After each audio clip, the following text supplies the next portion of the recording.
नोंसोरो नुखाबाय नांगालनि सासनखौ, नुखाबाय ट्रेक्टरनि सासनखौ, खुनु खोथा गैया। कंग्रेसआ देरहाना देरहाया नायबाय था, जों बारा दावराव खालामा। दा बावखुंग्रिनि परिबेसा सोलायबाय, ओंखायनो बिसोर जे बार बार मानसिखौ थगायो, थगायबाय थायो, थगायबोबाय, बियो प्रमान जाबाय। बबे बर' गामिया लामा दालां जादों, खयथा मुसलमान गामि दङ, बबे गामिया जादों जायाखै, खयथा आदिबासी गामि दं, बबे गामिया जादों जायाखै, मा मोन्दों मोनाखै जों हिसाब मोनजोब्बाय। आरो बेफोर खोथाखौ लानानै आंजों जुदि BPFनि केन्डिडेटआ डिबेट खालामनोबा खालामनो हागोन, मिसा खोथाखौ बुङाखै आं। आरो फेरेंगानि खोथाखौथ' रायलायनानै लाब गैया। एक्सुवेलि फेरेंगाया नायगावआ बोरै, सख्रसिलाया बोरै, बेखौ मिथिया बियो। दा जों सोरबाया गाबोन नांगालनि सासन फैफिनोबा, गाबोन जोंना गयारियानो फैफिनोबा माबा गोदान जागोन, साबसिनसिन जागोन, बेखौ दासान। आरोबाव फेरेंगाया बिरबोबाय, दा फेरेंगा देरहायोबा जे फेरेंगाया बिरलांफिना, बेखौ नोंसोर दासान। ओंखायनो आं खावलायो जोंनि मानसिफोरखौ, बावखुंग्रिनि मानसिफोरखौ, जोंखौ खेबसे नाय, कंग्रेसनि केन्डिडेटखौ खेबसे नाय। BTC बिसायख'थिया सेप्तेम्बर दाननि 22 खालाराव जागोन। मैया बेनि नटिफिकेसना ओंखारबाय। बेबायदिनो नोंथाङा बावखुंग्रि बियाबनि कंग्रेसनि सासे टिकेट दाबिदार, नाथाय दिनैसिमबो कंग्रेसआ सासेबो बिजाथिनि मुं फारिलाइ फोसावाखै। माब्लासिम फोसावनायनि आसा दं? कंग्रेसनिफ्राय फोसावगोना समफोरनिया फोसावगोन 29आव। 29आवनो नोंथांमोनहा मिथिनो मोनगोन कंग्रेसआ बेसेबां बियाबाव केन्डिडेट फसङो। नोंथाङा जिथु टिकेट दाबिदार हिसाबै जानांगौ बावखुंग्रि बियाबाव माखासे रायजो राजाफोरजों लोगो हमलायगासिनो दङ।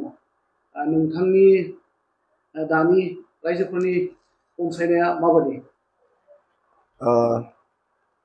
दा बावखुंग्रिनि परिबेसा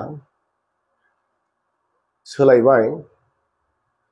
सिगाङाव फेरेंगाया फैनानै जेरैबायदि धुमधाम हा होगोन होननानै गार'फोरनो, बर'फोरनो, मुसलमानफोरनो जेरैबायदि देखायफैदोंमोन, आंबो सानदोंमोन हाखौ होमारनो हायोबाथ' बहुद अनसायनाय मोनगोनदां फेरेंगाया।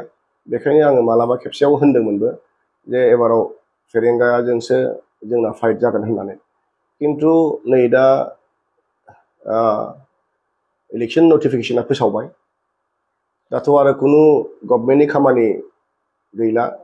फेरेंगायाबो नर्मेल मानसि जाबाय, सोरबा दनेश्वर गयारियाबो नर्मेल मानसि जाबाय जोंबायदि। दाथ' जेबो खामानि जाला। ओंखायनो बिसोर जे बार बार मानसिखौ थगायो, थगायबाय थायो, थगायबोबाय, बियो प्रमान जाबाय। आरो दा पाब्लिकफ्राबो बारा जाम्बा गैला। आङो बोसोरसे बे समस्थियाव बेरायनानै खयथा बर' गामि दङ, बबे बर' गामिया लामा दालां जादों, खयथा मुसलमान गामि दङ, बबे गामिया जादों जायाखै, खयथा आदिबासी गामि दं, बबे गामिया जादों जायाखै, मा मोन्दों मोनाखै जों हिसाब मोनजोब्बाय। आरो बेफोर खोथाखौ लानानै आंजों जुदि BPFनि केन्डिडेटआ डिबेट खालामनोबा खालामनो हागोन, मिसा खोथाखौ बुङाखै आं। माबायदि मावदों मावाखै जों बेखौ रायलायनो हायो। आरो फेरेंगानि खोथाखौथ' रायलायनानै लाब गैया।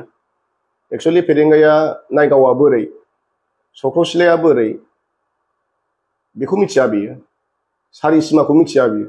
दा बे बेलायाव गावनि खाथि खाला थानाय मानसिफ्रा बेखौ एसे हिट होदों खोमा, किन्तु ग्राउन्ड रियेलिटिया दस्रासो।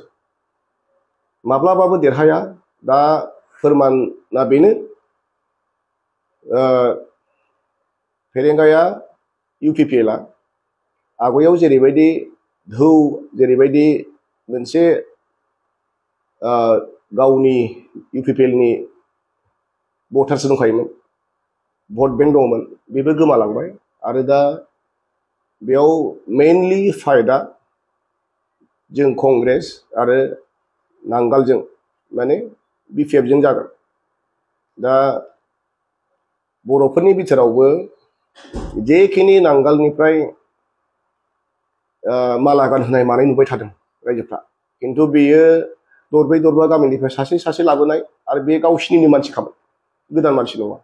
मोनसे समाव बिजेपिआव थांनाय बहाबा थांनाय बेबायदिसो, गोदान मानसि फैयाखै। ओंखायनो दा आं नुदों दिनैसिमबो नांगाला 10टा बर' गामियावबो मिटिं खालामनो हायाखै, खालामाखै। इउपिपिएलआथ' थांखाया, गैखाया। ओंखायनो आं दा बुंनो हायो जेरैबायदि जोङो बर' गामियाव हाबनानै बिसोर बे माखासे फुराना लिडारफोरखौ बानाय, नायनो बानाय, बिसोरखौ आरो फैफिनजानो बानाया बर'फ्रा बिराद दं, गासिबो दङ। ओंखायनो आं दा मिथिगौ, आंनि मथे जोङो मुस्लिमाबो भट होगोन, जोंनो सिरि सिरि होगोन, बहुद होगोन। आरो बेनिफ्राय गार'आबो जों 80% जों मोनगोन। सान्थाल आदिबासिफ्राबो उराव मुन्डा सान्थाल जोङो बेयावबो आरामसे 70% मोनगोन। आरो आं दिनै बर'निखौबो 35 to 40%आ आरामसे मोनो। दा बेबायदिबा नोङो खुनु खोथा गैया, कंग्रेसआ देरहाना देरहाया नायबाय था। जों बारा दावराव खालामा, जों बांद्राय होख्रावा, जों बांद्राय देखाया, जोंनाव बारा फैसाबो गैया। ओंखायनो आं जोंनि बावखुंग्रिनि रायजोफोरखौबो खावलायनो लुबैयो, नोंसोरो नुखाबाय नांगालनि सासनखौ, नुखाबाय ट्रेक्टरनि सासनखौ। दा जों सोरबाया गाबोन नांगालनि सासन फैफिनोबा, गाबोन जोंना गयारियानो फैफिनोबा माबा गोदान जागोन, साबसिनसिन जागोन, बेखौ दासान। आरोबाव फेरेंगाया बिरबोबाय, दा फेरेंगा देरहायोबा जे फेरेंगाया बिरलांफिना, बेखौ नोंसोर दासान, फेरेंगाबो बिरलांफिनगोन। दा फेरेंगाखौ नोंसोरो मोजां ना गाज्रि सोंहरबानो जाबाय हजोंहाय गावनि जायगायाव। ओंखायनो आं खावलायो जोंनि मानसिफोरखौ, बावखुंग्रिनि मानसिफोरखौ, जोंखौ खेबसे नाय, कंग्रेसनि केन्डिडेटखौ खेबसे नाय। बेनिफ्राय जोंबो जुदि खामानि मावा, गोदान माबा मोनसे जाया, अब्ला जोंनोबो नेक्स्टआव दाहो। खिन्थु बे सासे मानसिखौल' 20 बोसोर, बेनि उनाव 25 बोसोर, बे फेरेंगाखौल' नोङो ओरै लांलाय ओरै लाबोलाय, जेन रावबो गैला बाहाय। मा खोथा दं बेबायदि? मानो बिदि होबाय थानांगौ? जोंथ' बिसोरनो बन्द' होआखैना बावखुंग्रिखौ। ओंखायनो पलिटिक्सआ सोलिबाय थागोन। बिसोर गैयाबा जोंबो गैफाया, बेबायदि नङा। जोंनि फिसाफ्राबो दा लेखा रोंबाय, जोंनि बिदा फंबायाबो दा पलिटिक्स बुजिबाय, गोरों गोरों मानसि ओंखारबाय। बेसेराफोर स्कप मोना, स्कप होजाया, जोंखौ बहा लाफायो बिसोरो? बुलायनायावसो, पस्टार बिसि होनायावसो, हराव जौ लोंहोनायावसो। ओंखायनो जों दा जाम्बा जानांला। आं बावखुंग्रिनि सेंग्रा माखासेफोरखौबो खावलायनो लुबैयो, बुलाय सोलाय, नांलाय खमलाय बिसिनि गोदोनिफ्राय खालामबोनाय बे फाव फान्दायनायाव जों गब'नांला। बिसिनि लोंहोनाय जौखौ जों लोंनांला, बिसिनि जाहोनाय अमा बेदरखौ जों जानांला। गाव हारसिङै खर'जों सानदो, एसे गोदान सिन्था खालामदो। परिबर्तना बे फैलाय फैबा परिबर्तन जाया, मानसियानो सोलायनांगौ। मानसिया सोलायाबा जेबो जाया। पार्टिया जेबो गिदिर खोथा नङा, पार्टिया लेखा बिलाइसो। बेखौ सालायग्रा, बेखौ दैदेनग्रा मानसियासो थिग जानांगौ, गोरों जानांगौ, गोसो गोनां जानांगौ खामानि मावनो। दासिमबो दालां गैया, दासिमबो लामा मोजां नङा, दै जे दं दै गैया, मोनसे बाजार मोजां नङा। फरायग्राफोरनि थाखाय, जोंनि फिसाफोरनि थाखायबो, जोंनि बिदा फंबायनि थाखायबो नोङो क'क्राझाराव थानो मोनसे हस्टेल गैया बावखुंग्रिना, फरायनोनो हाया, द्रप आउट जाजोबनाय।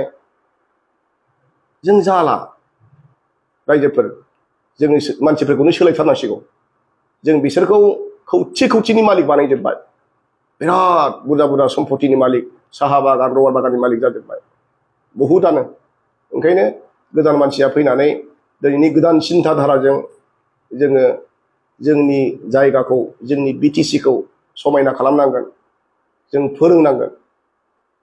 आं बेखौनो खावलायो।